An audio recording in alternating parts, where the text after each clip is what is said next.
Cat. I am here with the few MCQs of 20th September.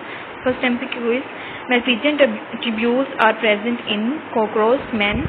बाकी दो option हमारे पास available नहीं है, तो हमें पता है कि कॉकरोच में जो है वो के डाइजेस्टिव सिस्टम में मैल्पीजियन ट्यूब्यूल्स पाई जाती हैं, ठीक है, मैन में नहीं होती।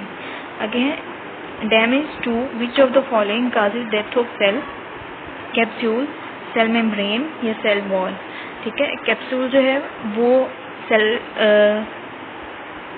बैक्टीरिया में के सेल इन्वेलप का एक पार्ट होता है, ठीक है, एक लेयर होती है। इसके अलावा सेल, अगर हम देखें सेल वॉल, प्लांट सेल की सेल वॉल को अगर हम डैमेज करें तो सेल डैमेज नहीं होगा, ठीक है, उसकी प्लांट सेल्स की सेल वॉल को, ठीक है। और अगर हम सेल मेम्ब्रेन को डैमेज करेंगे, सेल मेम्ब्रेन नहीं होगी तो सारी ऑर्गेनेल्स और जो भी सेल कंपोनेंट्स होते हैं वो बाहर आ जाएंगे, ठीक है, तो सेल जो है वो सेल की डेथ हो जाएगी, ठीक है। तो beta option is correct. Cell membrane की डेथ से सेल की डेथ हो सकती है, beta option is correct. In mixed inhibition inhibitor binds to the, inhibitor जो है वो एक्टिव साइड से बाइंड हो जाता है मिक्स्ड इनहिबिशन में, ठीक है, डिस्पाइट वो सबस्ट्रेट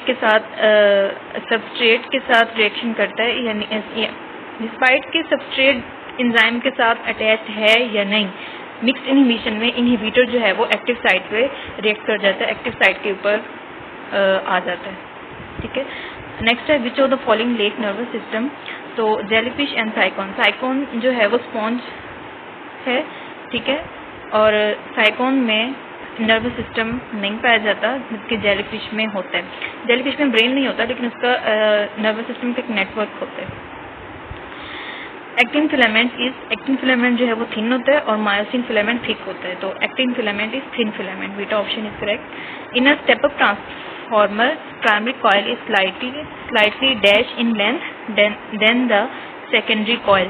स्टेप अप में जो प्राइमरी कॉइल होगी वो स्मॉलर होगी जबकि जो सेकेंडरी कॉइल होगी वो बिगर होगी या लार्जर होगी। तो स्टेप अप में प्राइमरी कॉइल स्मॉलर होती है, तो alpha is correct option. Hurricanes and tornadoes are caused by rotatory motion of the earth. ये दोनों फिनोमिना अर्थ के रोटेटरी मोशन की वजह से होते हैं। Which of the following is trisaccharide, तो रिफ नोज जो है वो ट्राइसेक्राइड है। लैक्टोज जो है वो मोनोसेक्राइड है। माल्टोज डाइसेक्राइड है। रिफ नोज ट्राइसेक्राइड इस तरह से है कि इसमें एक ग्लूकोज मोलिक्यूल होता है, एक ग्लैक्टोज मॉलिक्यूल होता है और एक फ्रुक्टोज मॉलिक्यूल होता है, ठीक है। ग्लूकोज और ग्लैक्टोज में अल्फा 1,6 ग्लाइकोसिडिक बॉन्ड होता है और ग्लूकोज एंड फ्रुक्टोज में अल्फा 1,2 ग्लाइकोसिडिक बॉन्ड होता है। तो रिफनोसिस ट्राइसेक्राइड की एग्जांपल है, delta option is correct. For globular protein which structure is important, globular protein के लिए टर्शरी स्ट्रक्चर इम्पोर्टेंट होता है। एंजाइम का जो है वो टर्शरी स्ट्रक्चर होता है, ठीक है, तो Charlie option is correct. RNA does not contain, RNA में थायमिन नहीं होती, ठीक है, बाकी ये सारी होता है, एडेनिन भी होता है, हाइड्रोक्सिल मिथाइल साइटोसिन फॉस्फेट वगैरह होते हैं। आरएनए में थायमिन नहीं होती, थायमिन की जगह यूरेसिल होती है।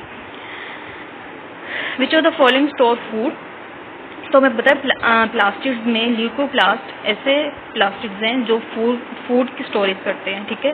क्रोमोप्लास्ट प्लांट को या फिर फ्लावर्स की में पिगमेंट्स और उसके कलर के लिए इंपॉर्टेंट होते हैं, ठीक है, और क्लोरोप्लास्ट फूड प्रिपेयर करते हैं, ठीक है, और ल्यूकोप्लास्ट में फूड स्टोर होती है, तो बीटा ऑप्शन इज करेक्ट।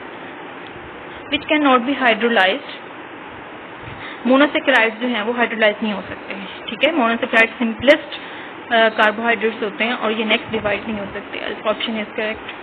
एक ही ऑप्शन है हमारे पास। Which is important for protein, protein के लिए पेप्टाइड लिंकेज इंपॉर्टेंट होता है, प्रोटीन के स्ट्रक्चर को मेंटेन करने के लिए पेप्टाइड बॉन्ड इंपॉर्टेंट होता है। पेप्टाइड बॉन्ड ब्रेक होने से अमाइनो एसिड्स अलहदा हो जाते हैं और फिर प्रोटीन का स्ट्रक्चर डैमेज हो सकता है, तो प्रोटीन के स्ट्रक्चर के लिए peptide linkage is important. Next MCQ, bacteria place an important role in nitrogen cycle या कार्बन साइकिल। बैक्टीरिया का सबसे ज़्यादा अहम रोल होता है नाइट्रोजन साइकिल में। कार्बन साइकिल में भी इसका रोल होता है। अगर हमारे पास ये दो ऑप्शंस अवेलेबल हैं, अगर हमारे पास मे भी पेपर में ऑप्शन अवेलेबल हो कि बोथ साइकिल्स, तो हम फिर उसको करेक्ट मानेंगे। यहाँ पे अगर हमारे पास दो ऑप्शंस हैं तो ज़्यादा रोल जो है वो नाइट्रोजन साइकिल में होता है। Parasympathetic system causes digestion of food. Sympathetic system में ये जो एक्सेलरेशन ऑफ हार्ट बीट है, ये सिंपथेटिक नर्वस सिस्टम में होता है, ठीक है, हार्ट बीट ज़्यादा हो जाती है। तो parasympathetic system digestion of food cause करता है। Myofilaments are made of proteins, actin and myosin वगैरह ये प्रोटीन्स हैं, तो प्रोटीन से बने होते हैं। Which of